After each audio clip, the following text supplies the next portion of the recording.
Allahumma sholli ala Muhammad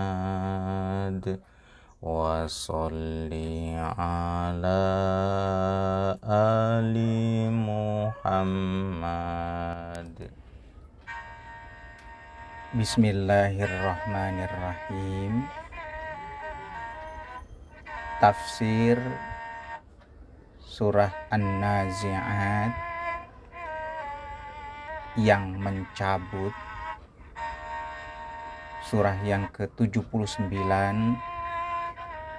terdiri dari 46 ayat. Surat An-Nazi'at mengusung tema serupa dengan apa yang diangkat oleh surat An-Naba, yaitu berbicara tentang kebangkitan. Secara umum,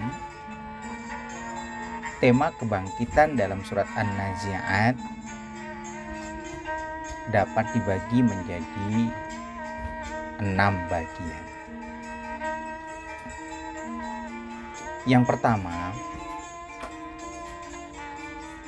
penekanan pada kepastian terjadinya hari besar itu, hari kiamat,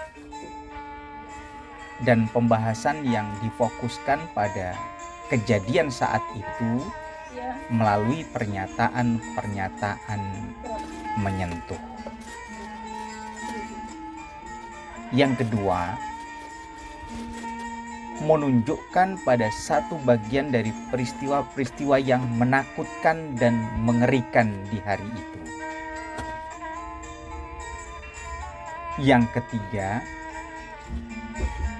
selain menyebutkan secara spesifik tentang kisah Musa dan akhir dari kesombongan Fir'aun sebagai pelipur lara bagi Nabi Muhammad SAW beserta kaum mukminin, dan sekaligus memberikan peringatan kepada orang-orang kafir.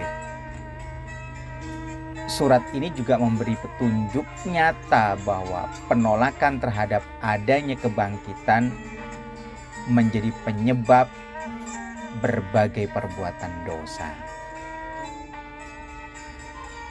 Yang keempat, sebagian ayat menerangkan kekuasaan Allah Azza wa Jalla yang tidak terbatas di langit dan di bumi. Dan semua itu merupakan bukti nyata kemungkinan terjadinya kebangkitan dan kehidupan baru setelah kematian. Yang kelima, dijelaskan pula melalui ayat yang lain tentang kejadian-kejadian mengerikan saat kebangkitan tiba dan akhir menyakitkan yang dialami oleh pengingkar kebenaran. Sebaliknya, orang-orang soleh dan takwa menerima balasan nikmat yang membahagiakan. Dan pada bagian yang keenam, pada akhir surat ini diungkapkan kenyataan bahwa tidak seorang pun mengetahui kapan waktu yang tepat terjadinya kiamat. Tetapi kejadian itu pasti datang dan saatnya sudah dekat.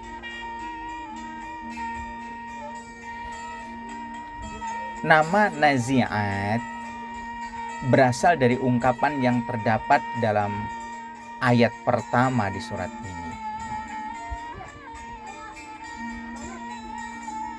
Ada keutamaan mengkaji surat An-Nazi'at. Diriwayatkan bahwa Nabi Muhammad SAW bersabda, "Siapa yang mengkaji surat An-Nazi'at, maka lamanya ia tinggal dan menghadapi perhitungan di hari pengadilan itu hanya sepanjang perkataan orang yang melakukan sholat wajib. Dan setelah itu dia segera masuk surga. Sebuah hadis lain menyatakan, bagi orang yang mengkaji surat ini, yaitu surat An-Nazi'at, dia tidak akan wafat kecuali dalam keadaan merasa puas. Ia tidak akan dihadapkan pada saat kebangkitan kecuali dengan perasaan puas. Dan dia tidak akan masuk surga kecuali merasa puas. Puas terhadap rahmat Allah yang tidak terbatas. Ayat-ayat yang mengejutkan di dalam surat ini membangunkan ruh-ruh yang tidur dan menarik perhatian manusia kepada kewajiban yang harus ditegakkan. Yang pasti ialah hanya orang-orang yang secara ruhaniah mempraktikkan kandungan surat ini sajalah yang menerima pahala tersebut. Dan bukan mereka yang hanya puas dengan sekedar membaca dan menghafal ayat-ayatnya saja. Kini kita akan memulai pembahasan pada penggal pertama surat An-Nazi'at dari ayat 1 sampai 5. Bismillahirrahmanirrahim.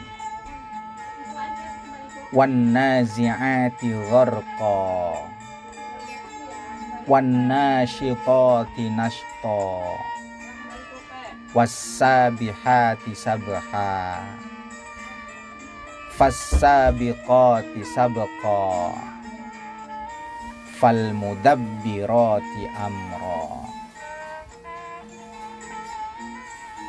Demi malaikat-malaikat yang mencabut nyawa orang-orang yang durhaka dengan keras. Demi malaikat-malaikat yang mencabut nyawa orang-orang yang diberkati dengan lemah lembut. Dan demi mereka yang meluncur deras atas suruhan rahmat, kemudian menekan ke depan seperti berlomba, dan mereka yang mengatur semua urusan. Ada 5 masalah penting yang dijadikan sumpah dalam ayat-ayat bagian pertama surat ini. Maksudnya ialah untuk meletakkan kebenaran dan memastikan datangnya kebangkitan. Demi malaikat-malaikat yang mencabut nyawa orang-orang yang durhaka dengan keras.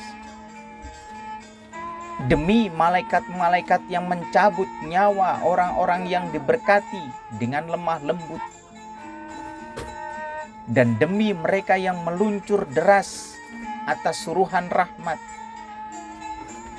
kemudian menekan ke depan seperti berlomba,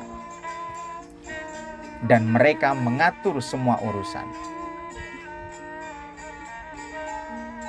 Dalam rangka usaha untuk melihat pesan atau maksud lebih dalam, sangat penting menjelaskan kata-kata tertentu yang digunakan ayat-ayat ini sebelum kita menafsirkannya.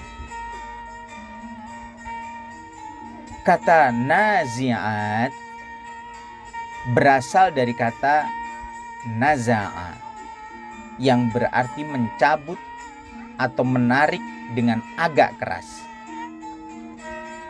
seperti menarik busur untuk menembakkan anak panah. Kata ini kadang-kadang digunakan untuk masalah-masalah spiritual, misalnya melepaskan kebencian atau rasa cinta dalam hati. Kata gharaqa menurut banyak ahli bahasa berarti tenggelam atau tindakan menenggelamkan. Dan kata-kata ini digunakan dalam pengertian sangat sibuk karena suatu kejadian atau bencana. Kata gharqa menurut Ibnu Manzur dalam Lisanul Arabi adalah sebuah kata benda yang tak tentu dengan arti ighraq, membesar-besarkan, yang awalnya berarti menarik busur ke titik yang paling memungkinkan. Dari sini selanjutnya gharqa berarti membesar-besarkan segala sesuatu. Pada ayat ini jelas menunjukkan bahwa kata tersebut tidak berarti tenggelam atau menenggelamkan, tetapi berarti melakukan sesuatu hingga pada akhir yang sesungguhnya. Kata nashitot adalah turunan dari kata nashto yang arti asalnya adalah membuka simpul yang mudah dibuka. Sumur yang dangkal yang dari situ ember dengan mudah bisa ditarik juga disebut insyaallah. Seekor unta yang bergerak cepat karena digertak dengan sebuah tanda yang halus disebut nasyitah. Oleh karena itu, kata ini nasyitot biasanya digunakan dalam masalah apa saja yang suatu gerakan dilakukan dengan lancar. Kata sabihat berdasarkan pada kata sabha yang berarti gerakan cepat di air atau di udara.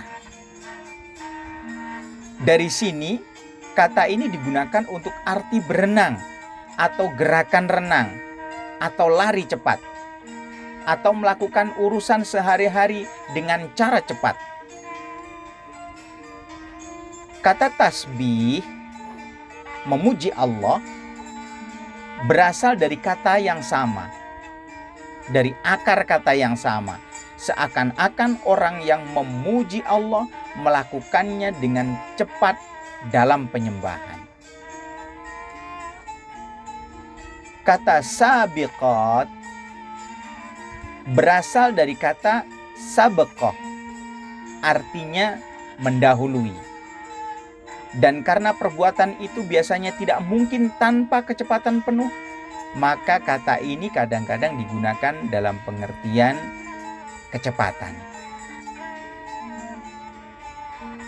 Kata mudabbirat berasal dari kata tadbir, yang artinya menengahi atau mempertimbangkan akhir dari sebuah perbuatan.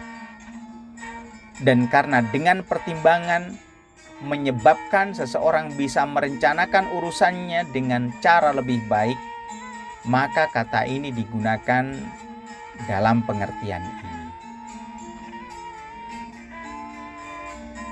Dengan memperhatikan makna kata-kata seperti yang telah dijelaskan berhubungan dengan ayat-ayat tersebut, kita akan melanjutkan penafsiran ayat-ayat dalam surat ini pada penggal pertama. Ditujukan kepada siapakah sumpah-sumpah pada bagian awal surat ini? Awalnya, surat ini sepertinya bermakna ganda. Dan pada saat yang sama, pengertian ganda itu mendorong kita untuk menggali makna yang lebih mendalam. Dengan cara ini menjadikan pemikiran kita lebih maju. Kita melihat para ahli tafsir telah melontarkan pendapat dan penafsiran yang berbeda, yang intinya berkisar pada 3 masalah. Yang pertama, sumpah-sumpah itu ditujukan kepada para malaikat yang diperintahkan untuk mencabut dengan keras ruh orang-orang yang durhaka dan orang-orang musyrik, yakni ruh-ruh mereka yang menolak kebenaran. Sumpah-sumpah ini juga ditujukan kepada para malaikat yang ditunjuk untuk mengambil dengan lemah lembut ruh orang-orang yang diberkati. Sumpah itu juga berkenaan dengan para malaikat yang bergerak cepat dan lancar membawa perintah ilahi. Dan dalam melakukan hal itu, mereka saling berlomba untuk menyelesaikan tugas-tugas mereka. Terakhir, para malaikat itu merencanakan agenda sesuai dengan rencana Allah. Yang kedua, sumpah-sumpah itu berhubungan dengan bintang-bintang yang terus-menerus tenggelam pada satu horizon dan terbit di horizon yang lain. Sekelompok bintang bergerak perlahan, namun sekelompok yang lain bergerak cepat melesat dari satu tempat ke tempat yang lainnya. Mereka mengapung di angkasa luas dan berkejar-kejaran saling mendahului. Selain itu, bintang-bintang ini yang mempunyai pengaruh dan dampak tersendiri seperti pengaruh sinar matahari dan cahaya bulan pada bumi, merencanakan agendanya sesuai dengan rencana Allah. Dan yang ketiga, sumpah-sumpah ini ditujukan kepada para pejuang di dalam medan perang suci, atau ditujukan pada kuda-kuda mereka yang meninggalkan rumah-rumah atau kota-kota dengan kesedihan dan ekspresif, tetapi mereka tetap berangkat dengan lancar dan bahagia menuju medan perang dengan saling mendahului dalam mengatur dan merencanakan strategi peperangan. Pada satu kesempatan, beberapa mufassir berusaha untuk menggabungkan tiga pendapat ini dengan cara memilih satu bagian dari satu penafsiran dan bagian lain dari penafsiran yang lain. Tetapi kerangka yang dibuat sama saja. Tentu saja, tidak ada pertentangan di antara penafsiran tersebut. Dan mungkin saja ayat-ayat tadi berhubungan dengan seluruh penafsiran itu.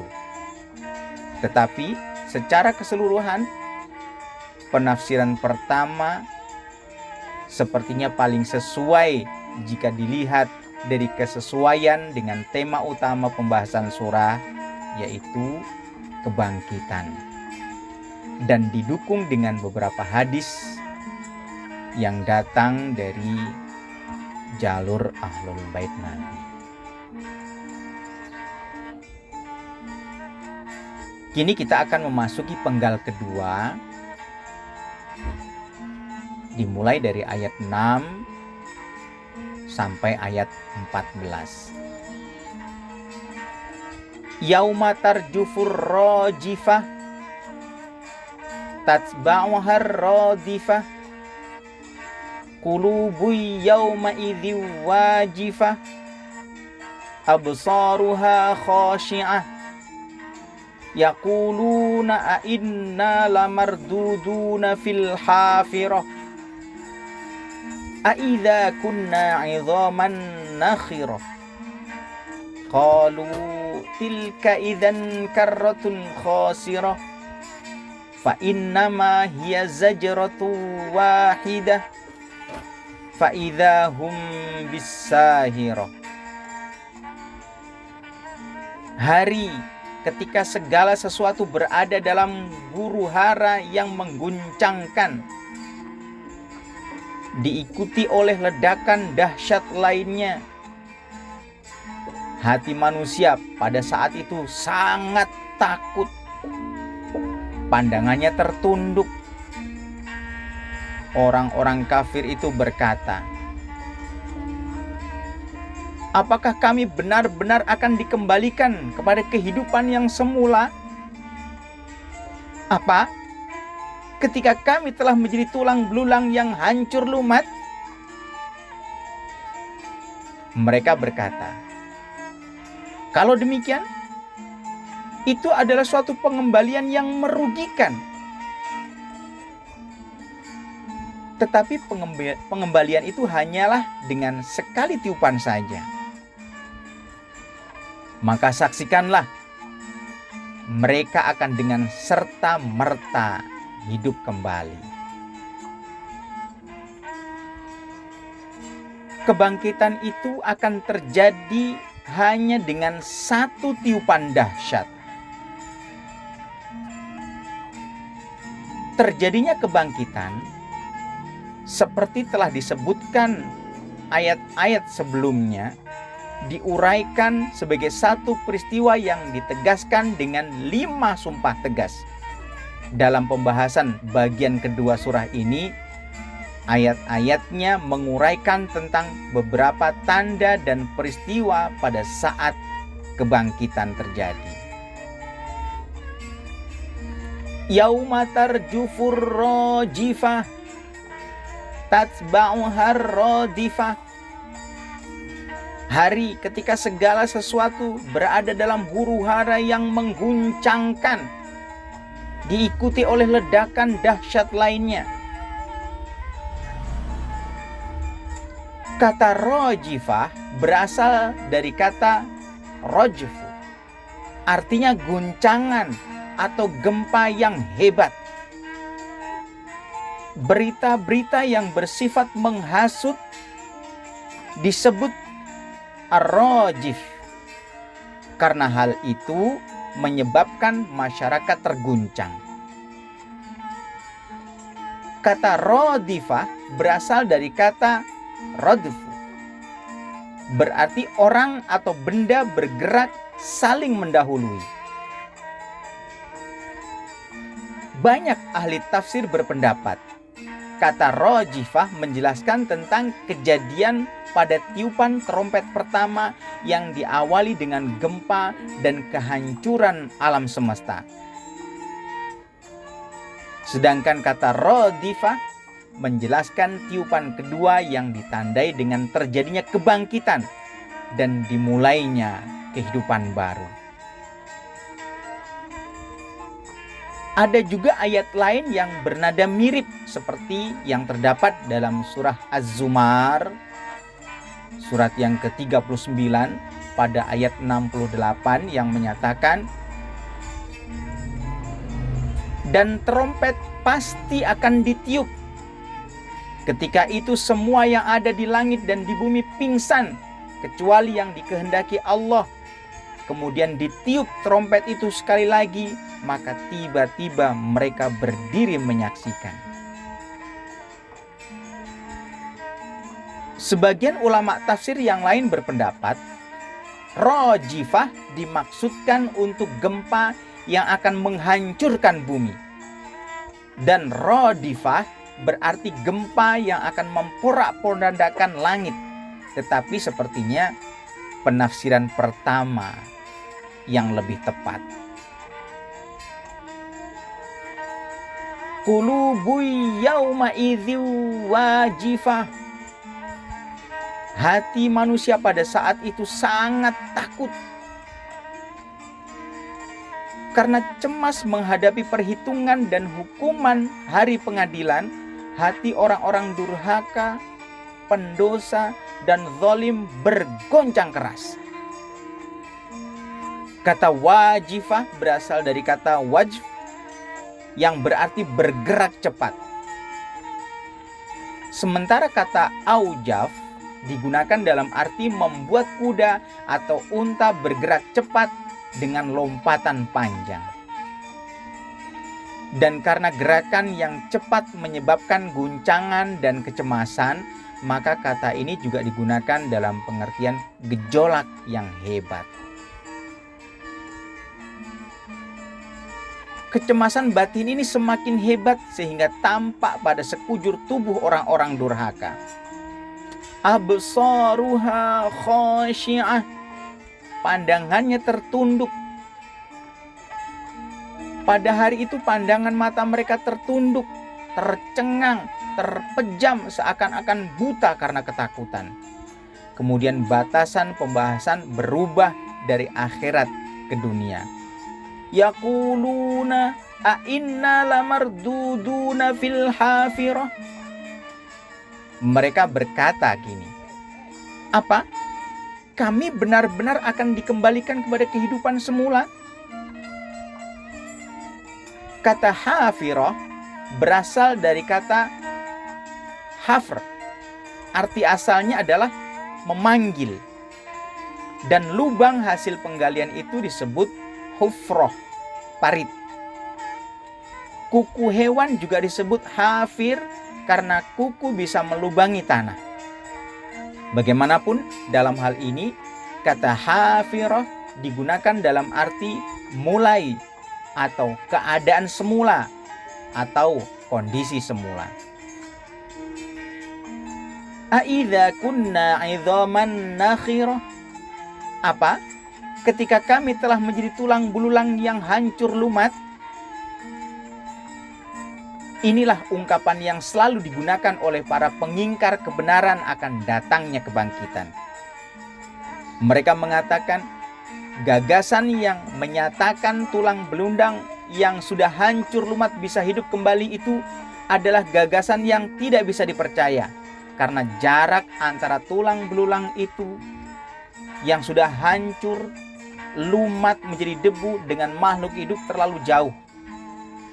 Tampaknya mereka lupa bahwa sebelumnya diciptakan dari debu semacam itu juga. Kata nakhirah berasal dari kata nakhr, artinya pohon busuk yang lubangnya menimbulkan bunyi siulan ketika angin menghembusnya.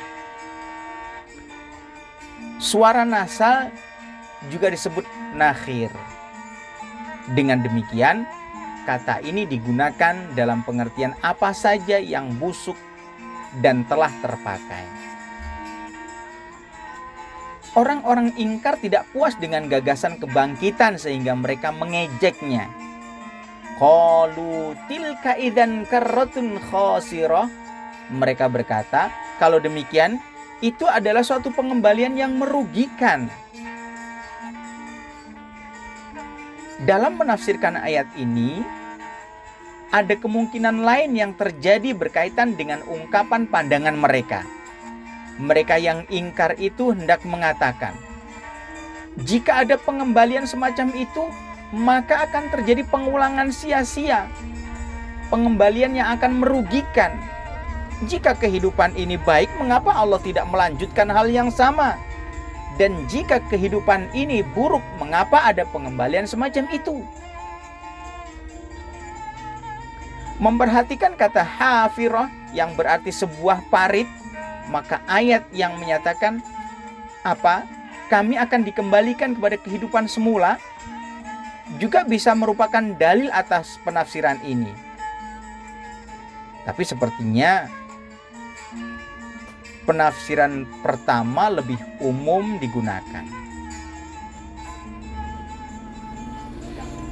Tidaklah bernilai apapun bila pada ayat-ayat sebelumnya kata yaquluna menunjukkan mereka selalu mengulang kata-kata mereka. Sedangkan di dalam ayat ini kata qalu menunjukkan bahwa mereka tidak selalu mengulang pernyataan tersebut. Pada akhir bagian ini, ayat-ayatnya menggambarkan kebangkitan dan terjadinya kiamat sekali lagi yang disebutkan dengan nada tegas dan mengejutkan. Fa innama hiya zajratu wahidah fa idahum bisahirah.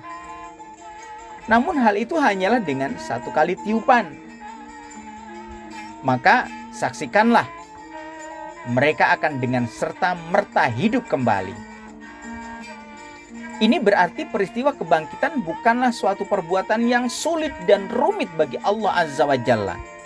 Itu hanyalah tergantung pada perintahnya saja. Dan ketika tiupan trompet kedua terjadi, tulang belulang yang sudah busuk berceceran di tanah itu akan kembali dikumpulkan dan dihidupkan kembali. dan dibangkitkan dari tidur mereka.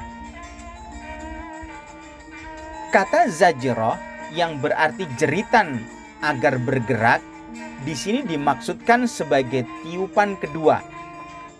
Memperhatikan kandungan arti dua kata dalam ayat ini, yakni zajratu wahidah, hanya satu tiupan, menunjukkan bahwa kebangkitan merupakan peristiwa yang terjadi dengan tiba-tiba, dan perkara tersebut amat mudah bagi kekuasaan Allah Subhanahu wa taala. Dengan perintah yang diteriakkan oleh malaikat peniup trompet, semua orang mati akan hidup kembali dan dihadirkan ke hadapan pengadilan ilahi untuk dilakukan perhitungan. Kata sahirah berasal dari kata sahar, artinya terjaga di waktu malam.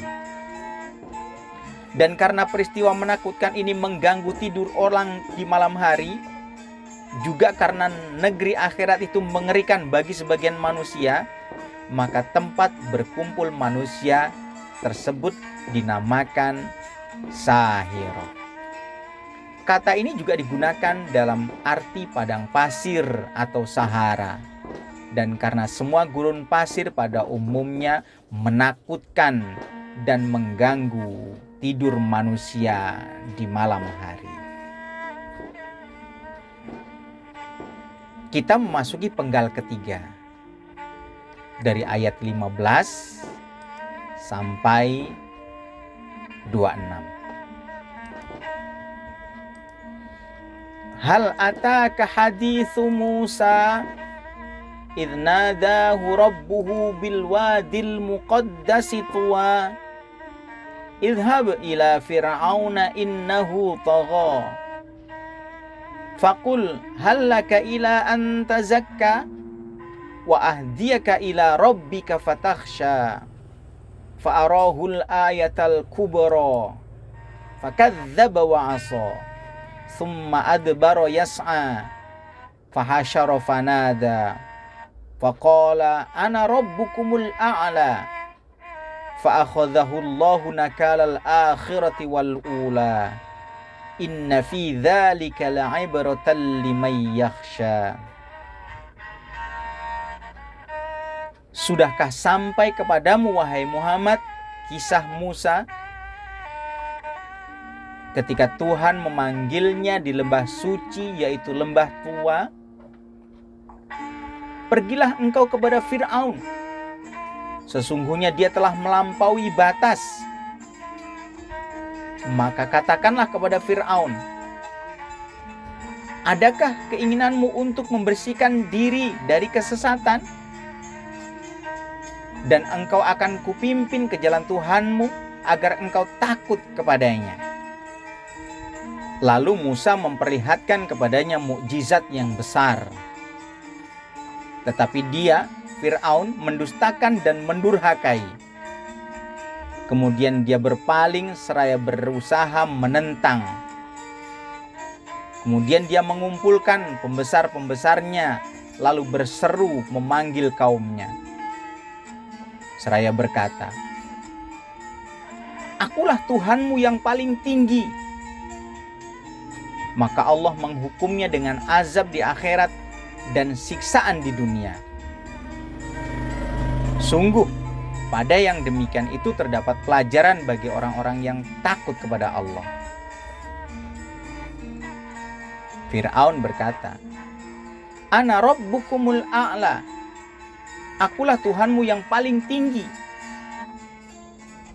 Setelah penjelasan rinci mengenai kebangkitan dan pengingkaran manusia pada bagian sebelumnya, ayat-ayat di bagian ini menjelaskan tentang nasib mengenaskan yang dialami Fir'aun, si penghujat dan pembangkang dalam sejarah manusia, guna menunjukkan pada kaum musyrikin Arab bahwa orang-orang yang lebih kuat dari mereka sekalipun tidak akan mampu menghadapi murka dan azab Allah, dan sebaliknya untuk mendorong orang-orang mukmin agar tidak takut terhadap kekuatan musuh-musuh mereka, karena sesungguhnya mudah bagi Allah Azza wa Jalla untuk menghancurkan mereka semuanya.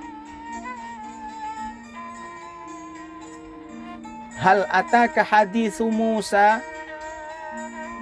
Sudah sampaikah kepadamu kisah Musa? Hal yang menarik di sini bahwa ayat ini ditujukan kepada Rasulullah Shallallahu Alaihi Wasallam dan dimulai dengan satu pertanyaan yang menarik perhatian pendengar hingga menjadikan mereka siap mendengarkan kisah bagus yang dimaksud. Idnadahu rabbuhu bil wadil muqaddasi tuwa. Ketika Tuhannya memanggil di lembah Tuwa. Tuwa adalah nama sebuah lembah suci, persis di bawah Gunung Sinai yang terletak di Syam atau Damaskus, di antara Madian dan Mesir. Di sanalah kemudian Musa alaihissalam menerima wahyu, cahaya wahyu yang pertama. Kata ini disebut di dalam surat Toha, surat yang ke-20, ayat 12. Musa alaihissalam mendengar suara yang berbunyi, Inni ana rabbuka fahla'na'laika innaka bil wadil muqaddasi tuwa. Sesungguhnya aku adalah Tuhanmu, maka di dalam kehadiranku tanggalkan sepatumu. Kamu berada di lembah suci Tuwa. Dalam penafsiran lain, kata Tuwa berasal dari toy, berarti menggulung sesuatu. Seakan-akan tanah itu digulung dalam kesucian. Atau sebagaimana yang diungkap oleh Ar-Raghib yang menyebutkan Musa harus menempuh jarak yang jauh untuk mempersiapkan dirinya menerima wahyu. Tetapi Allah mempersingkat jalannya sehingga jarak untuk mencapai tujuan yang dimaksud menjadi dekat bagi Nabi Musa alaihissalam. Kemudian dalam 3 kalimat pendek yang penuh arti, ayat berikutnya memaparkan risalah Allah Subhanahu wa taala yang turun kepada Musa alaihissalam di lembah itu. Allah memerintahkan, Idhab ila Fir'aun innahu tagha. Faqul hal laka ila an tazakka wa ahdiyaka ila rabbika fatakhsha. Pergilah engkau kepada Fir'aun. Sesungguhnya dia telah melampaui batas. Maka katakanlah kepada Fir'aun, adakah keinginanmu untuk membersihkan diri dari kesesatan dan engkau akan kupimpin, akan kubimbing ke jalan Tuhanmu agar engkau takut kepadanya. Karena undangan seharusnya disertai dengan alasan, maka ayat selanjutnya menyatakan fa'arahul ayatal kubra. Lalu Nabi Musa memperlihatkan kepadanya mukjizat yang besar.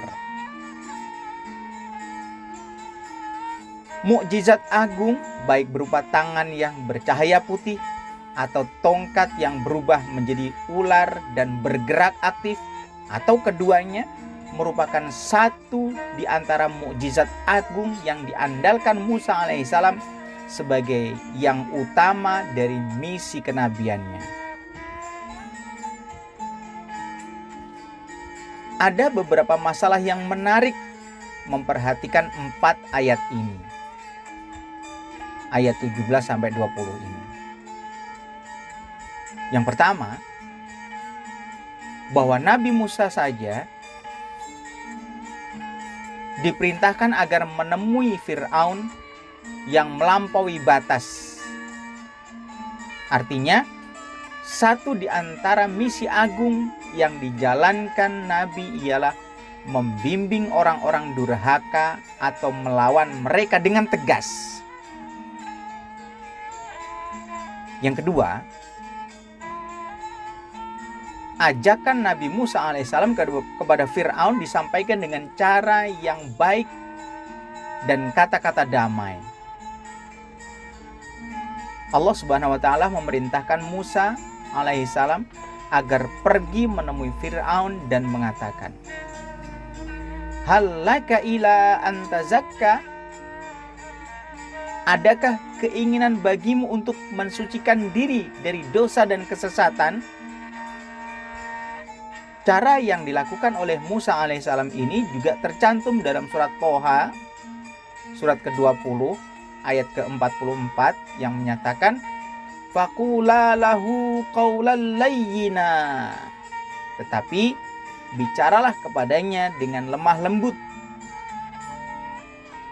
Pengertian ini memberi isyarat gamblang bahwa tujuan kenabian ialah untuk mensucikan manusia dan terus membimbing mereka kepada sifat suci yang sebenarnya. Ayat tersebut tidak mengatakan, "Aku mensucikanmu," tetapi menyatakan, "Adakah keinginan bagimu untuk mensucikan diri?"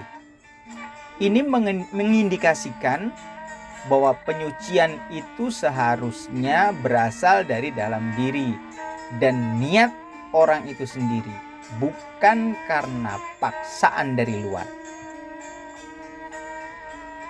Pernyataan bimbingan setelah menyebutkan kata penyucian merupakan alasan untuk menunjukkan bahwa penyucian adalah langkah awal menuju bimbingan. Kata Rabbika, Tuhanmu, sesungguhnya memberi penekanan bahwa aku mengantarmu kepadanya yang adalah Tuanmu dan tumpuan harapanmu. Mengapa kamu melarikan diri dari jalan kebahagiaan? Takut kepada Allah adalah buah dari bimbingan. Sesungguhnya orang-orang yang dibimbing ke jalan tauhid merasa bertanggung jawab di hadapan Allah Subhanahu wa taala yang Maha Kuasa. Sebab takut kepada Allah tak akan pernah timbul tanpa mengenalnya. Itulah sebabnya mengapa dalam surat Al-Fatir, surat yang ke-35 pada ayat 28 dinyatakan, "Innama yakhsyallaha min ibadihil ulama." Sesungguhnya mereka yang benar-benar takut kepada Allah di antara hambanya adalah yang mempunyai pengetahuan.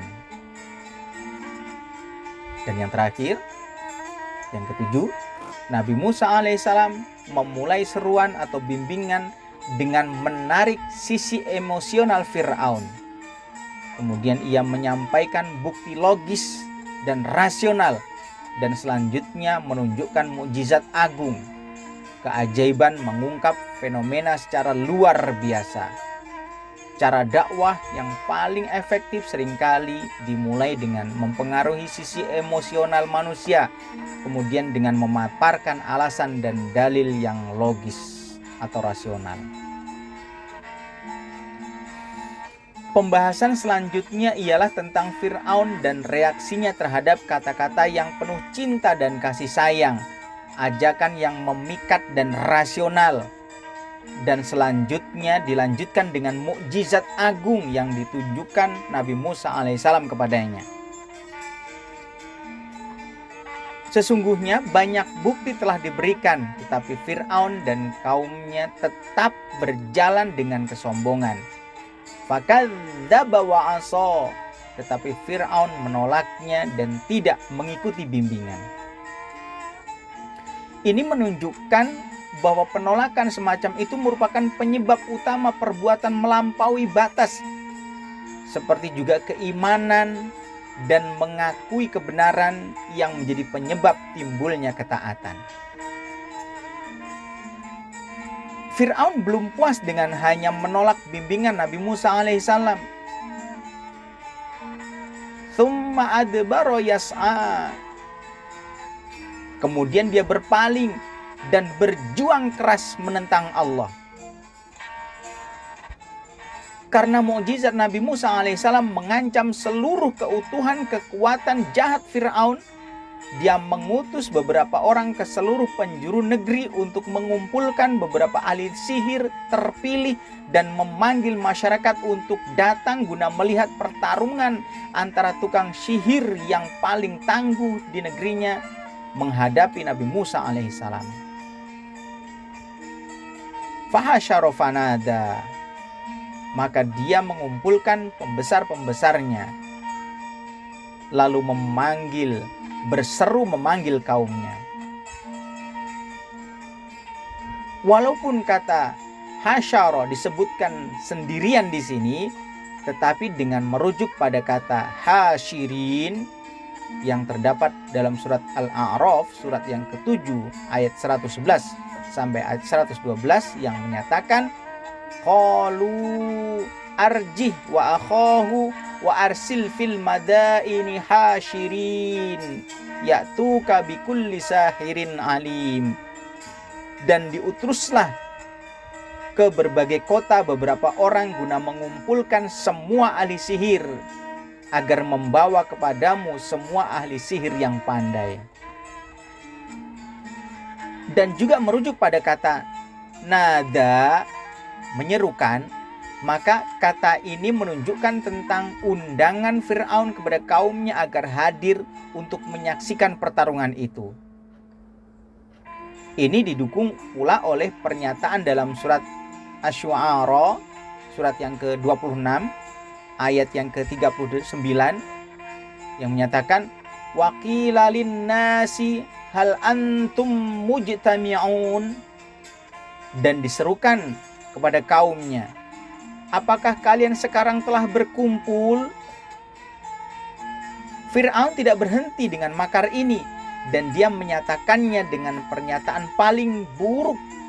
Faqala ana rabbukumul a'la. Seraya berkata, akulah Tuhanmu yang paling tinggi. Sungguh mengherankan orang-orang sombong yang melampaui batas itu.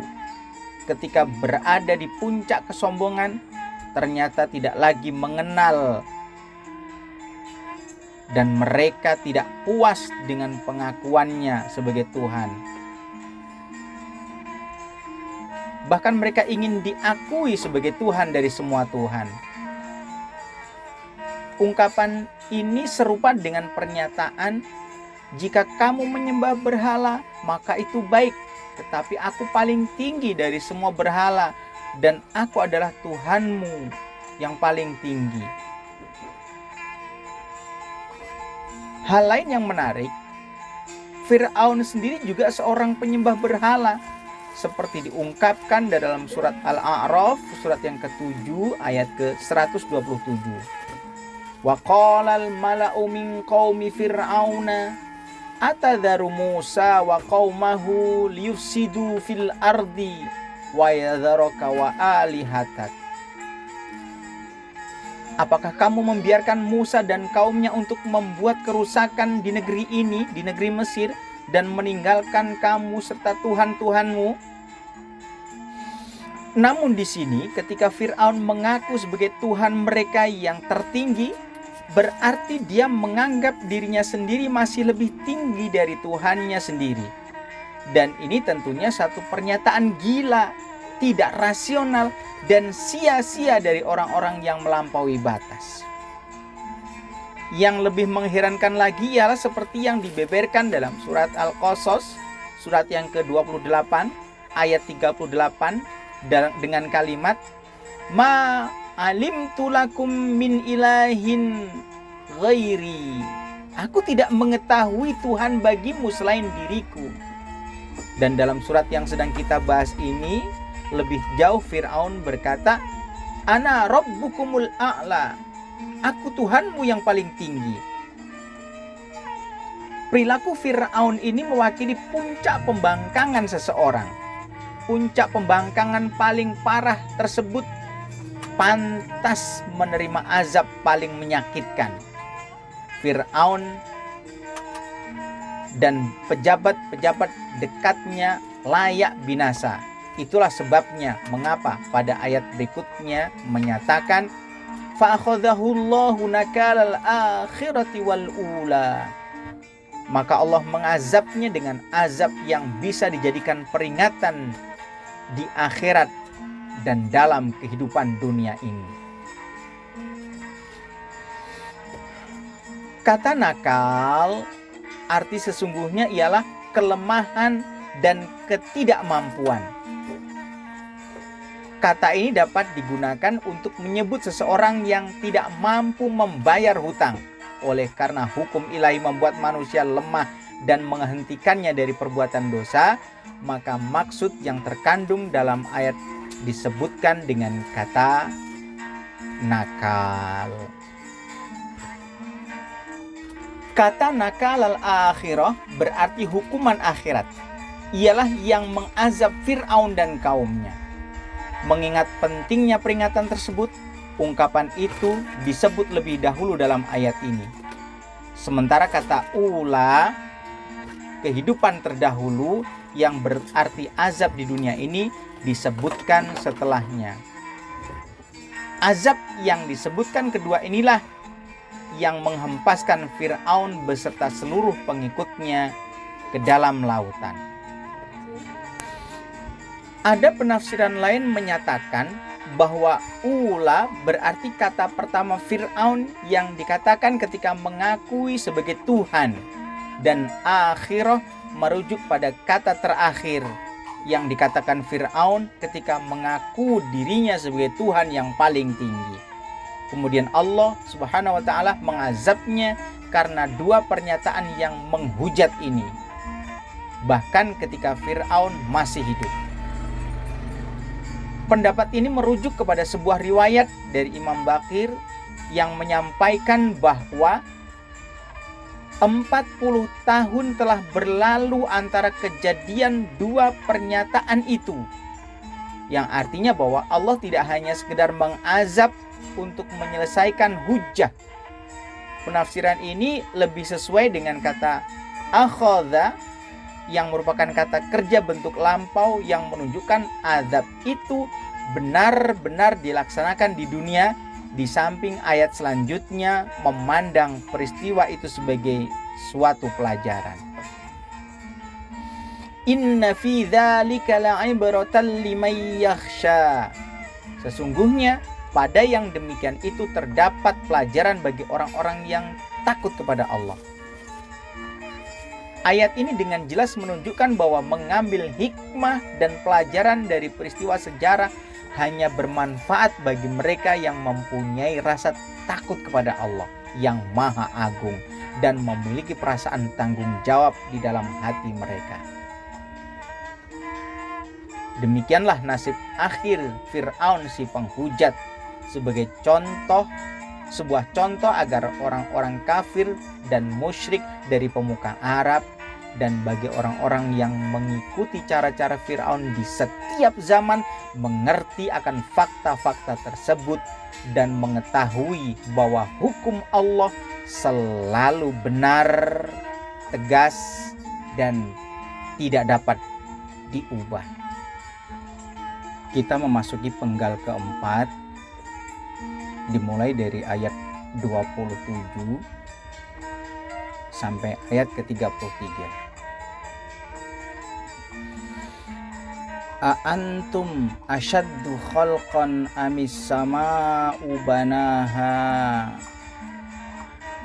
rafa'a samkaha fasawwaha wa aghtasha laylaha wa akhraja duhaha wal arda ba'da dhalika dahaha akhraja minha ma'aha wa mar'aha wal jibala arsaha mata'an lakum wa li'an'amikum. Apakah kamu yang lebih sulit penciptaannya, ataukah langit yang telah Dia bangun? Dia telah meninggikan bangunannya lalu menyempurnakannya, dan Dia menjadikan malamnya gelap gulita dan menjadikan siangnya terang benderang. Dan setelah itu bumi Dia hamparkan. Darinya Dia pancarkan mata air dan ditumbuhkan tumbuh-tumbuhan. Dan gunung-gunung Dia pancangkan dengan kokoh. Semua itu untuk kesenanganmu dan untuk hewan-hewan ternakmu. Dalil tentang kebangkitan. A'antum asyaddu khalqan amis sama'u banaha? Apakah kamu yang lebih sulit penciptaannya, ataukah langit yang Dia bangun? Setelah menguraikan kisah Musa alaihissalam dan Fir'aun sebagai suatu pelajaran bagi orang-orang yang melampaui batas dan para pengingkar kebenaran, kini perhatian kita diarahkan untuk kebangkitan. Pernyataan ayat-ayat dalam bagian ini membahas tentang beberapa sifat kekuasaan Allah yang tidak terbatas dan sebagai bukti akan terjadinya kebangkitan.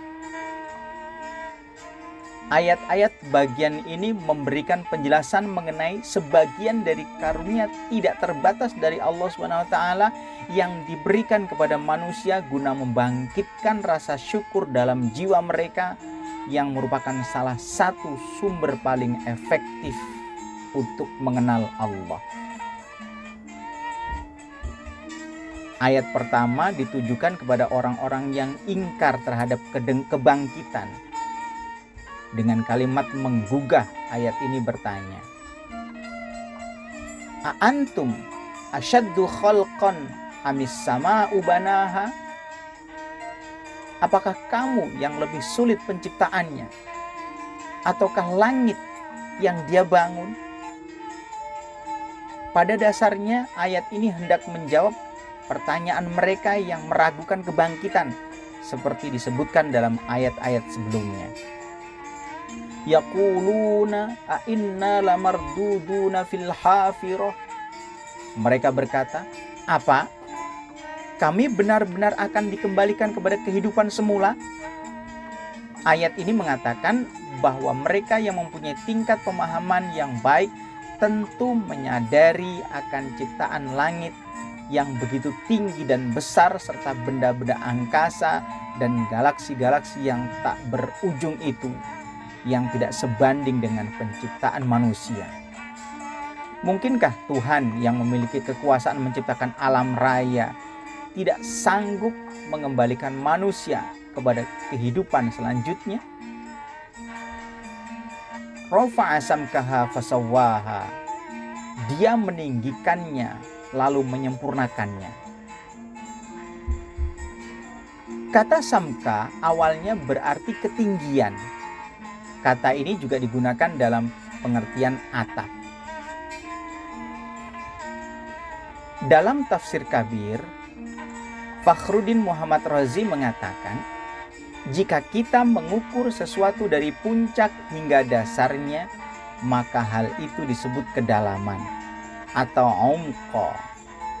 Sedangkan bila kita mengukur sesuatu dari dasar hingga ke puncaknya, maka hal itu disebut sebagai samka. Kata sawwaha berasal dari kata taswiyah, berarti membuat setingkat atau sama, mendesain sesuatu.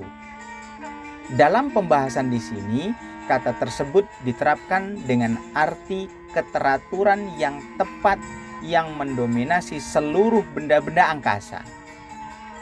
Dan jika samka berarti atap, maka kata ini berkenaan dengan atmosfer yang tebal sebagai pelindung yang aman dan kuat yang melindungi bumi dan melindunginya dari meteor dan sinar-sinar kosmis yang dapat menimbulkan bencana. Sebagian ulama memandang maksud istilah yang kita bahas ini, yakni kalimat sawaha, sebagai bentuk bundar atmosfer yang menutupi bumi. Mereka berpendapat bahwa menggunakan kata itu dengan pengertian sama, menjelaskan tentang jarak yang sama antara bagian atap dan tengahnya, yakni bumi, dan hal ini tidak bisa terwujud kecuali dengan menjadikannya berbentuk bundar. Kemungkinan lain ialah ayat ini menjelaskan tentang tingginya langit dan panjangnya jarak yang ekstrim dari benda-benda angkasa terhadap kita dan adanya kubah pelindung di sekeliling bumi. Sepertinya ayat ini serupa dengan ayat ke-57 dari surat Al-Mu'min, yaitu surat yang ke-40. La khalqus samawati wal ardi akbaru min khalqin nas walakinna aktsaron nasi la ya'lamun. Sungguh penciptaan langit dan bumi itu lebih besar daripada penciptaan manusia, dan akan tetapi kebanyakan manusia tidak mengetahui. Ayat selanjutnya, wa alqasha lailaha wa akhraja duhaha. Dan dia yang menjadikan malamnya gelap gulita dan siangnya terang benderang. Masing-masing ciptaan ini memiliki peran yang luar biasa pentingnya di dalam kehidupan makhluk, baik hewan maupun tanam-tanaman.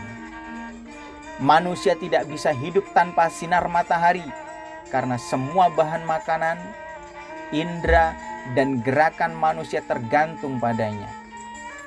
Demikian pula untuk sisi kehidupan yang lain, tidak mungkin tanpa kegelapan yang merupakan penyebab dari ketenangannya. Kata al-qasha berasal dari kata ghatsha yang berarti gelap. Tetapi dalam mufradat Ar-Raghib mencatat bahwa kata ini berasal dari kata al-qash yang berarti seseorang yang mempunyai mata lemah atau sayu. Kata wadduha berarti ketika cahaya matahari menyebar di langit dan di bumi. Wal arda ba'da dzalika dahaha. Dan bumi setelah itu dihamparkan. Kata duha berasal dari kata doh, artinya menyebar, meluas. Sebagian ulama tafsir menerjemahkan kata ini dengan sebagai menggerakkan sesuatu dari tempat asalnya. Karena kedua arti ini saling tergantung satu sama lain, maka mereka kembali ke satu akar kata.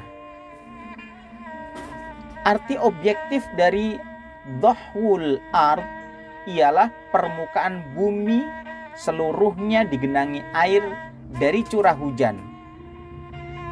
Air itu secara perlahan diserap ke dalam tanah melalui lubang-lubang dan parit-parit di tanah. Kemudian bagian-bagian daratan muncul. Daratan itu muncul sedikit demi sedikit hingga dia membentuk keadaan semacam sekarang ini. Dan ini terjadi setelah penciptaan langit dan bumi. Akhraja minha ma'aha wa mar'aha. Ia memancarkan darinya mata air dan menumbuhkan tumbuh-tumbuhannya.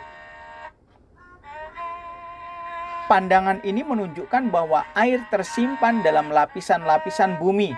Kemudian air itu muncul mengalir di atas tanah dalam bentuk mata air dan terus-menerus serta membentuk lautan dan daratan. Pemandangan ini menunjukkan bahwa air tersimpan dalam lapisan-lapisan bumi. Kemudian air itu muncul mengalir di atas tanah dalam bentuk mata air dan terus-menerus serta membentuk lautan dan danau. Kata mar'a adalah kata benda tempat yang artinya padang rumput. Mar'a berasal dari kata ra'yu, artinya pelindung hewan. Dari segi bahan makanan atau makanan ternak atau dalam hal lain. Lalu kata mura'at dipakai dalam pengertian perlindungan dan perencanaan usaha. Meskipun ada berbagai macam faktor seperti badai yang berlanjut, tarikan gravitasi yang disebabkan oleh matahari dan bulan yang berpengaruh pada permukaan bumi, dan gempa bumi yang disebabkan oleh tekanan dari aktivitas magma di bagian tanah, bisa mengganggu ketenangan dan kedamaian tanah, tetapi bumi tetap saja kokoh dan damai karena keberadaan jajaran gunung-gunung di sepanjang bumi. Wal jibala arsaha mata'an lakum wa li'an'amikum. Dan gunung-gunung dia pancangkan dengan kokoh untuk kesenanganmu dan binatang ternakmu. Allah mengangkat kubah langit, mengatur cahaya dan kegelapan secara bergantian. Dia membentangkan bumi dan mengeluarkan air dan tanaman dari bumi itu. Allah menjadikan gunung-gunung terletak di atas permukaan bumi untuk melindunginya, mempersiapkan segala sesuatunya untuk kehidupan manusia, agar mereka semua taat dan berada dalam pemeliharaannya. Manusia yang menikmati karunia kehidupan yang melimpah itu seharusnya bersyukur kepada Allah Subhanahu wa Ta'ala yang telah menciptakan semua itu, dan seharusnya pula manusia mentaati hukum-hukumnya. Pada satu sisi, masalah ini merupakan satu jenis kekuasaan Allah atas kebangkitan, dan pada sisi lain, ayat-ayat ini menjelaskan tentang alasan dan tanda-tanda di sepanjang jalan eksistensi tauhid dan pengenalan terhadap Allah Subhanahu wa Ta'ala.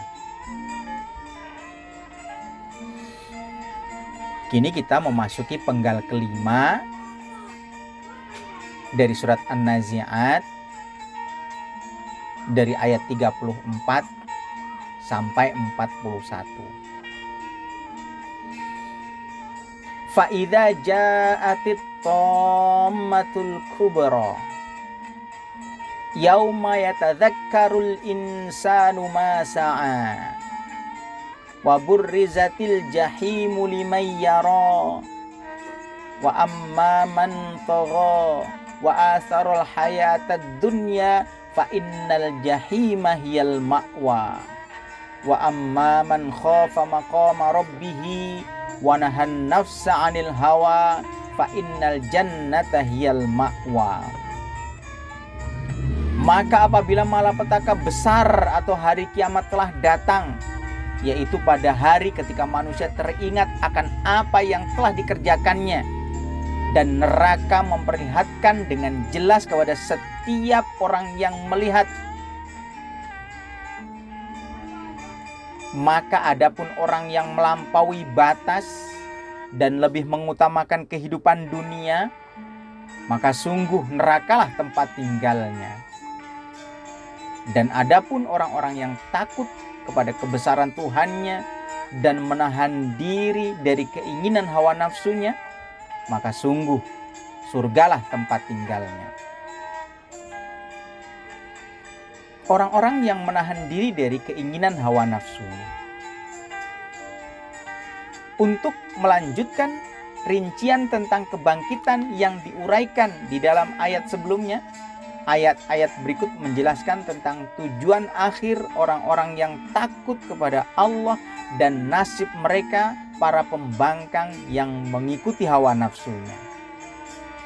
Fa idza ja'atit tammatul kubra, maka apabila malapetaka besar itu datang.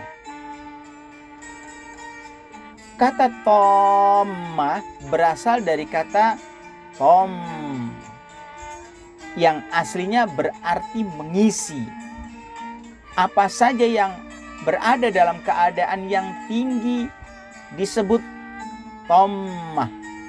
Maka kata ini digunakan untuk peristiwa yang besar dan sulit, dan juga untuk datangnya kejadian-kejadian yang membawa malapetaka dan kesedihan. Di sini kata tersebut mengungkapkan tentang kiamat yang penuh dengan kejadian mengerikan. Kata ini disifati dengan kata besar sebagai tekanan pada pentingnya peristiwa unik tersebut. Yauma yatadzakkarul insanu ma sa'a. Pada hari itu manusia teringat akan apa yang telah dikerjakannya. Tetapi apa sebenarnya manfaat dari teringat di sini? Bagaimana ingatan itu bisa membantu dia jika dia meminta untuk kembali ke dunia untuk mengganti perbuatannya yang telah lalu? Maka permohonannya akan ditolak dan jawabannya adalah tidak. Jika dia bertaubat agar perbuatan maksiatnya diampuni, itu akan sia-sia karena sudah sangat terlambat. Dan manusia tidak bisa berbuat apa-apa kecuali penyesalan, sebagaimana dikatakan di dalam Al-Quran, surat Al-Furqan, surat yang ke-25, ayat 27. Wa yauma ya'adul zalimu ala yadayhi. Pada hari ketika orang zalim menggigit dua tangannya. Perlu diperhatikan bahwa kata yatadzakkaru ialah kata kerja bentuk yang akan datang, yang biasanya berarti tindakan yang terus dilakukan. Yakni pada hari itu manusia akan terus mengingat semua perbuatannya. Karena pada hari itu hati dan jiwa manusia akan ditampakkan dan semua fakta yang tersembunyi akan terwujudkan. Wa burrizatil jahimu liman yara, dan api neraka akan ditampakkan kepada setiap orang yang melihat. Saat ini neraka sudah ada. Terlebih lagi menurut surat Al-Ankabut surat yang ke-29 pada ayat 54 menginformasikan wa inna jahannama la muhitatum bil kafirin, dan sesungguhnya jahanam meliputi orang-orang kafir. Tetapi tabir dunia ini menghalanginya sehingga tidak tampak. Jadi pada hari kiamat, yakni pada hari diwujudkannya segala sesuatu, neraka menjadi nyata dan yang paling jelas terlihat.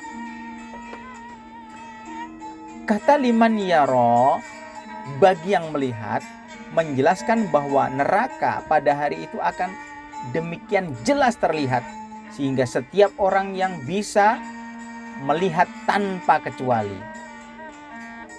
Neraka tidak akan disembunyikan terhadap orang-orang soleh ataupun orang-orang durhaka yang bertempat tinggal di dalamnya. Mungkin juga kata-kata tersebut menjelaskan tentang neraka yang mempunyai mata untuk melihat pada hari itu. Sebab menurut surat Toha, surat yang ke-20, ayat 124, menyatakan sebagian orang akan menjadi buta. Wa nahsyuruhu yaumal qiyamati a'ma. Dan kami akan bangkitkan pada hari kiamat dalam keadaan buta. Tetapi penafsiran pertama yang disetujui oleh banyak ulama tafsir tampaknya lebih tepat, karena neraka adalah azab dan suatu hukuman ganda bagi orang-orang durhaka. Adapun pernyataan bahwa sebagian dari mereka akan menjadi buta mungkin terjadi di beberapa tempat tertentu di akhirat, bukan di semua tempat. Pengertian selanjutnya tertuju pada keadaan orang-orang ahli maksiat dan pengingkar akhirat yang diungkapkan dalam ayat-ayat pendek namun padat. Ayat-ayat ini menjelaskan tentang tujuan mereka dan sebab-sebabnya. Fa amma man tagha wa asaral hayatad dunya fa innal jahima hiyal ma'wa. Mengenai orang-orang yang melampaui batas dan lebih memilih mengutamakan kehidupan dunia, maka sesungguhnya neraka adalah tempat tinggalnya. Ayat pertama mengungkapkan keyakinan mereka yang menyimpang karena pelanggaran terhadap kebenaran biasanya berasal dari kepuasan pada diri sendiri dan kesombongan diri. Yang kedua, sifat ini disebabkan oleh tiadanya pengetahuan tentang Allah Subhanahu wa taala. Orang yang mengenal Allah yang Maha Kuasa mendapati dirinya remeh dan tak pernah menolak penghambaan diri kepadanya. Ayat yang kedua mengungkapkan perbuatan manusia yang menyimpang. Penyimpangan membuat manusia memandang gemerlapnya dunia sebagai bernilai lebih tinggi dan lebih disukai daripada yang lain. Sebenarnya dua hal ini merupakan sebab dan akibat satu sama lain. Pelanggaran karena keyakinan yang menyimpang merupakan sumber dari perbuatan sesat dan akibat dari menyukai atau lebih menyukai kehidupan yang berlalu ini ialah api neraka. Sebuah riwayat dari Amirul Mukminin Ali bin Abi Thalib radhiyallahu anhu menyatakan, orang yang melanggar akan tersesat dan perbuatannya tidak logis. Semua ini terjadi karena rasa puas pada diri manusia membuatnya patuh pada hasrat rendah dan menganggapnya sebagai bernilai. Selanjutnya, setelah mengungkapkan dua ayat pendek namun padat makna itu, ayat berikutnya menggambarkan kondisi orang-orang yang diberkati. Wa amma man khafa maqama rabbih wa nahan nafsa 'anil hawa fa innal jannata hiyal ma'wa. Dan mengenai orang yang takut akan kehadiran Tuhannya dan menahan diri dari keinginan hawa nafsunya, maka sesungguhnya surga adalah tempat tinggalnya. Jadi, syarat pertama untuk menjadi orang yang diberkati ialah takut sebagai buah pengetahuan atau mengenal kehadiran Tuhan, dan takut mendurhakai perintahnya. Syarat kedua yang juga merupakan hasil pengetahuan dan takut pada Allah ialah menahan diri dari pembangkangan. Sebab semua dosa, penyimpangan dan malapetaka berasal dari hawa nafsu rendah yang merupakan dewa terburuk yang disembah di dunia ini. Sarana setan untuk mempengaruhi entitas manusia ialah hawa nafsu yang rendah. Keburukan batinlah yang membuka pintu gerbang bagi setan untuk masuk ke dalam. Jika tidak demikian, maka masalah ini tidak akan pernah terjadi. Sebagaimana ditegaskan dalam surat Al-Hijr, surat yang ke-15 pada ayat 42. Inna ibadi laisa laka alaihim sultanun illa manittaba'aka minal ghawin. Sesungguhnya atas hamba-hambaku tidak ada kekuasaan bagimu atas mereka, kecuali orang-orang yang menempatkan dirinya di jalan kesesatan dan mengikuti yang sesat. Apakah arti kehadiran Tuhan? Adalah penting diketahui bahwa dalam ayat 40 surat An-Nazi'at ini terdapat kalimat suci yang mengatakan wa amma man khafa maqama rabbih, dan adapun orang-orang yang takut akan kehadiran Tuhannya. Ayat ini tidak mengatakan adapun orang yang takut kepada Tuhannya. Jadi sebenarnya apa makna kehadiran Tuhan itu? Beberapa macam penafsiran terhadap kehadiran Tuhan di ayat ini perlu kita pertimbangkan untuk direnungi. Yang pertama, maksudnya ialah tempat-tempat pemberhentian di akhirat yang di sanalah manusia berdiri di hadapan Tuhan dalam pengadilan. Oleh karena itu, kehadiran Tuhan ada dalam pengertian kehadiran Tuhannya, yakni berdirinya manusia di hadapan Tuhannya. Yang kedua, Frasa tersebut menjelaskan pengetahuan dan perlindungan Allah untuk semua umat manusia, sebagaimana disebutkan di dalam surat Ar-Ra'd surat ke-13 ayat 33 yang menyatakan, afaman huwa qaimun ala kulli nafsim bima kasabat. Maka apakah Tuhan yang menjaga setiap jiwa terhadap apa yang diperbuatnya sama dengan yang lain?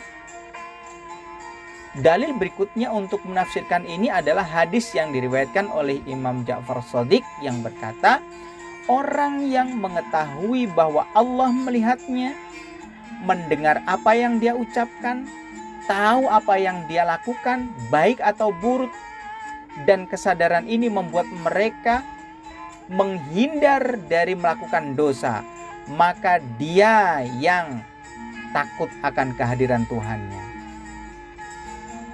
dan menahan diri dari keinginan hawa nafsunya. Yang ketiga, maksudnya adalah keadilan, karena esensi sucinya tidaklah menakutkan. Ketakutan itu hanyalah terhadap keadilannya. Sebenarnya ketakutan ini didapat dari perbandingan antara perbuatan kita dengan keadilan Tuhan. Para penjahat gemetar jika melihat hakim yang adil dan takut ketika mereka mendengar kata-kata pengadilan dan keadilan. Sementara orang yang tidak bersalah tidak merasa takut kepada semua itu. Ketiga penafsiran ini tidak saling bertentangan dan semuanya bisa dikumpulkan untuk menafsirkan ayat ini. Hubungan antara pembangkangan dan keduniaan. Sebenarnya ayat-ayat di atas dengan jelas dan dengan gaya yang indah menggambarkan prinsip-prinsip kebahagiaan maupun kesengsaraan manusia. Kesengsaraan manusia dipandang di dalam keduniaannya, sedangkan kebahagiaannya didapati di dalam perasaan takut kepada Allah dan pengikisannya terhadap keinginan-keinginan rendah yang secara keseluruhan merupakan esensi dan hal terpenting dari ajaran-ajaran para nabi dan penerusnya. Sebuah hadis dari Imam Ali bin Abi Thalib radhiyallahu anhu menyampaikan, wahai manusia, yang paling aku khawatirkan tentang kalian adalah dua hal, yaitu melakukan perbuatan menurut hawa nafsu dan memperpanjang harapan. Menuruti hawa nafsu merupakan tindakan yang dapat mencegah manusia untuk menerima kebenaran, dan memperpanjang harapan akan membuat seseorang lupa akhirat. Hawa nafsu yang rendah menutup akal manusia, memperindah perbuatan buruk dalam pandangannya, merampas kemuliaan yang merupakan karunia terbesar dari Allah Subhanahu wa taala yang merupakan hak istimewa manusia atas hewan, dan membuat seseorang asyik hanya dengan dirinya sendiri. Inilah yang membuat Yakub alaihissalam, nabi yang penuh dengan kehati-hatian, mengatakan kepada anak-anaknya yang telah melakukan kesalahan, sebagaimana telah diabadikan Allah dalam kitabnya yang suci di surat Yusuf surat ke-12 ayat ke-18 yang menyatakan, bal sawwalat lakum anfusukum amro. Sebenarnya hanya dirimu sendirilah yang memandang baik urusan yang buruk itu. Dua hadis berikut akan memberikan penguatan terhadap pendapat yang telah tersampaikan sebelumnya.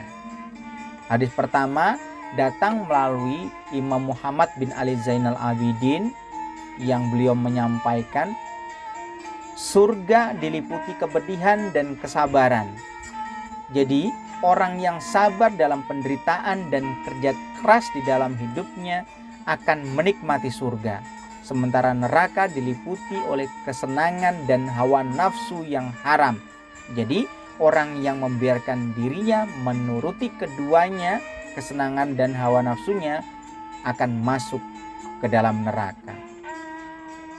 Hadis kedua diriwayatkan dari Imam Ja'far bin Muhammad As-Shadiq yang beliau menyampaikan, jangan biarkan jiwamu bebas mengikuti hawa nafsu yang rendah.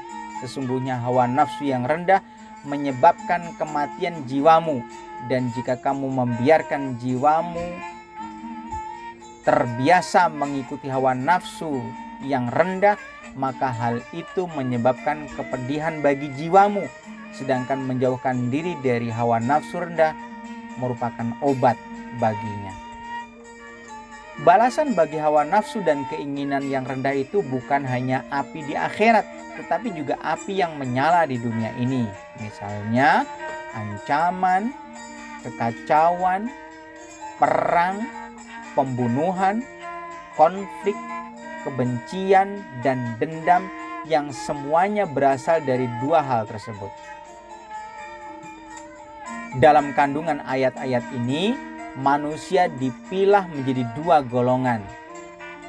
Para pembangkang yang hanya mengejar duniawi, dan orang-orang soleh yang takut kepada Allah.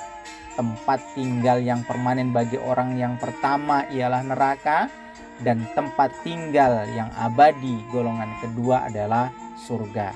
Tentu saja ada juga golongan ketiga yang tidak disebutkan dalam ayat ini. Golongan ketiga ini adalah orang-orang mukmin yang melakukan dosa-dosa kecil karena kelemahan manusiawi yang kemudian dia bertaubat dan diampuni. Jika mereka pantas, mereka akan bergabung dengan orang-orang yang diberkati, tetapi jika tidak pantas, ia akan masuk neraka walaupun tidak akan selamanya.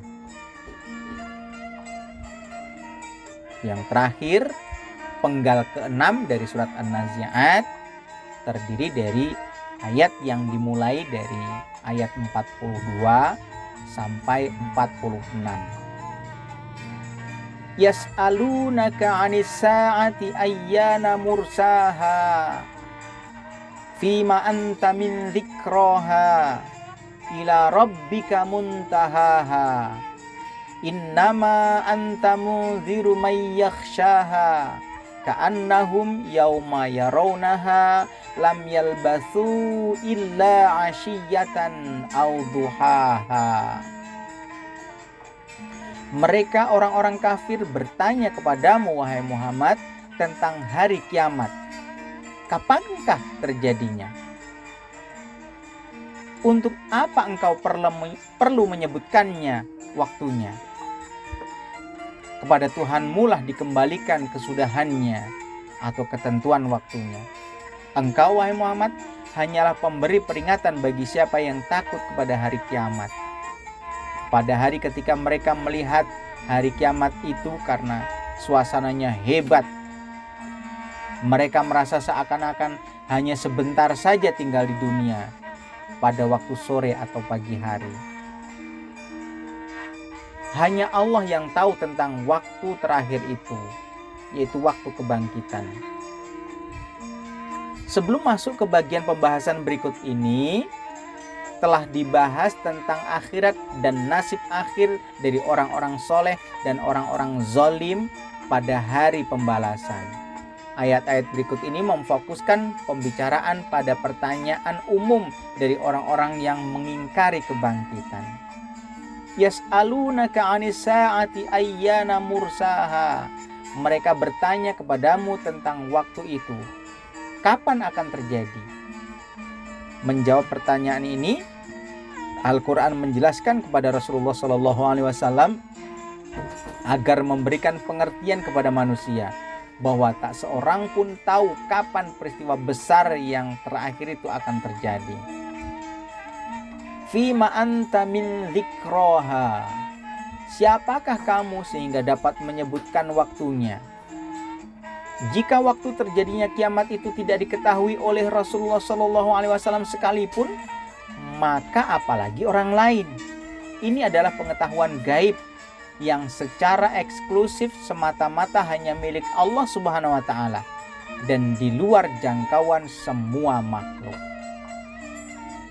Seringkali disebutkan bahwa satu di antara masalah gaib bagi manusia adalah waktu yang tepat tentang terjadinya kiamat, yang hikmahnya tentu saja akan lebih baik bila berita itu tetap gaib.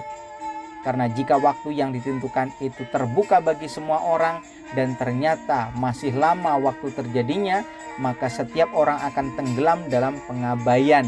Dan jika hari yang ditentukan itu sudah dekat, maka tindakan menghindari maksiat akan dilakukan dengan cara membingungkan dan jauh dari kehendak bebas dan ikhlas.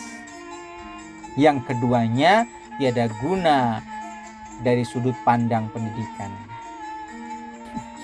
Ada kemungkinan penafsiran lain yang bisa dipaparkan. Di antaranya ialah kamu tidak diutus untuk menceritakan waktu terjadinya hari kiamat, tetapi kamu diutus untuk memberitahukan kepada manusia tentang keberadaannya dan kepastian terjadinya peristiwa itu.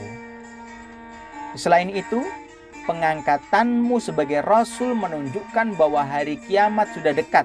Rasulullah SAW diriwayatkan telah bersabda dengan menunjukkan dua jari telunjuknya. Pengangkatanku sebagai Rasul dan waktu itu, yakni terjadinya kiamat, adalah seperti ini. Tetapi penafsiran pertama adalah yang paling tepat. Ila rabbika muntahaha. Kepada Tuhanmu lah dikembalikan kesudahannya atau ketentuan waktunya. Hanya Dia yang mengetahui waktu itu. Tak seorang pun sanggup mengetahui misteri ini. Semua usaha dan upaya untuk mencari jawabannya akan sia-sia. Hal ini sama dengan pandangan yang diungkapkan dalam surat Luqman, surat ke-31 pada ayat 34 yang menyatakan, Innallaha indahu ilmus sa'ah. Sesungguhnya pengetahuan tentang hari kiamat hanyalah pada sisi Allah. Juga dalam surat Al-A'raf, surat yang ke-7, pada ayat yang ke-187 dinyatakan, Innama ilmuha inda rabbi. Sesungguhnya pengetahuan tentang hari kiamat itu adalah pada sisi Tuhanku. Sebagian ulama tafsir berpendapat, maksud sebenarnya dari ayat di atas ialah bahwa kejadian hari kiamat itu sebenarnya hanya berada di bawah kekuasaannya. Dan ayat ini merupakan pernyataan mengenai sebab dari apa yang telah dikatakan di dalam ayat sebelumnya. Innama anta munziru may yakhshaha. Kamu hanyalah pemberi peringatan bagi siapa yang takut kepada kebangkitan. Kewajibanmu hanyalah memberi peringatan dan kamu tidak bertanggung jawab untuk mengatakan kepada mereka kapan saat terjadinya hari kiamat itu. Kiranya penting diketahui bahwa peringatan itu hanya ditujukan kepada orang-orang yang takut terhadap hari yang dijanjikan itu. Hal ini seperti yang disebutkan dalam surat Al-Baqarah, surat yang kedua pada ayat 2. Dzalikal kitabu la raiba fihi hudan lil muttaqin. Inilah kitab Al-Quran yang tidak keraguan padanya dan merupakan petunjuk bagi mereka yang bertakwa. Pernyataan-pernyataan ini menunjukkan bukti jelas bahwa jika jiwa seseorang kosong dari usaha mencari kebenaran dan kurang merasa bertanggung jawab di hadapan kesaksian Allah, maka ia tidak akan berusaha meneliti kitab-kitab samawi untuk mendapatkan informasi tentang kebangkitan. Dan dia pun tidak akan mendengarkan peringatan dan nasihat para nabi, rasul, dan para penerusnya yang disucikan. Akhirnya, untuk menyatakan tak ada lagi waktu yang panjang sampai datangnya hari kiamat, ayat selanjutnya menyatakan, Ka'annahum yauma yarawnaha lam yalbasu illa ashiyatan aw duhaha.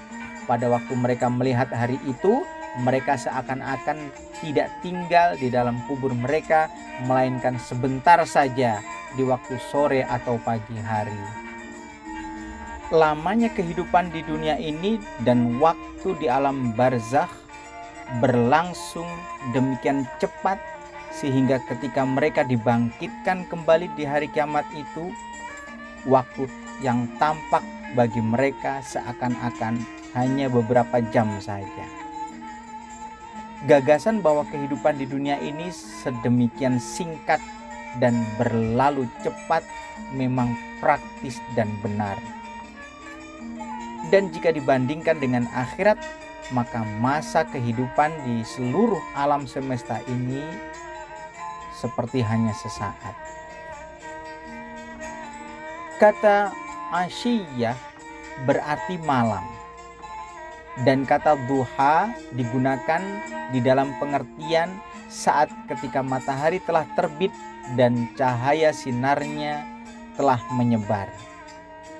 Beberapa ayat Al-Quran menunjukkan bahwa pada hari kiamat orang-orang durhaka akan berbicara tentang lamanya mereka tinggal di alam barzakh atau kehidupan mereka di dunia, seperti yang diungkap dalam surat Toha, surat yang ke-20 pada ayat 105 yang menyatakan yatakhafuna bainahum illa bistum illa asyra. Mereka berbisik-bisik di antara mereka sendiri, kamu tinggal di dunia tidak lebih lama dari 10 hari. Tetapi di antara mereka yang lebih logis mengatakan nahnu a'lamu bima yaquluna idh yaqulu amsaluhum tariqatan illa bistum illa yauma. Ketika orang yang paling unggul perilakunya di antara mereka berkata, kamu tidak berdiam di dunia melainkan hanya sehari saja. Diungkapkan dalam Al-Quran surat Toha, surat yang ke-20 pada ayat 104. Di dalam surat lain dijelaskan tentang orang-orang durhaka. Wa yauma taqumus sa'atu yuqsimul mujrimuna ma labithu ghaira sa'ah. Pada hari terjadinya kiamat, orang-orang yang melampaui batas bersumpah bahwa mereka tidak tinggal di dalam kubur melainkan sesaat saja. Diungkapkan dalam Quran surat Rum, surat yang ke-30 pada ayat yang ke-55. Perbedaan antara berbagai macam pernyataan ini menunjukkan bahwa orang-orang durhaka ingin membandingkan singkatnya waktu dengan lamanya tinggal mereka. Dengan demikian, masing-masing mereka menyatakan perasaannya dan sama-sama memiliki perasaan yang umum bahwa kehidupan di dunia ini begitu singkat jika dibandingkan dengan kehidupan di akhirat. Hal ini tentu saja merupakan peringatan yang dapat mengguncang kesadaran manusia dan membangunkan mereka dari lena tidur pengabaian. Pada akhirnya, mari kita berdoa semoga Allah memasukkan kita ke dalam golongan orang-orang yang mendapatkan rahmat dari Allah di dunia ini dan di akhirat nanti. Ya Allah, karuniakan kepada kami ketenangan dan kedamaian di hari kiamat, di alam barzakh, dan di dunia ini. Ya Allah, tidak seorang pun bisa menghilangkan kesulitan di hari besar itu kecuali dengan rahmat-Mu. Oleh karena itu, kami memohon rahmat-Mu. Ya Allah, bimbinglah kami sehingga Engkau meletakkan kami di antara mereka yang takut akan kehadiran-Mu dan menahan jiwa mereka dari hawa nafsu yang rendah dan akan tinggal di surga yang abadi.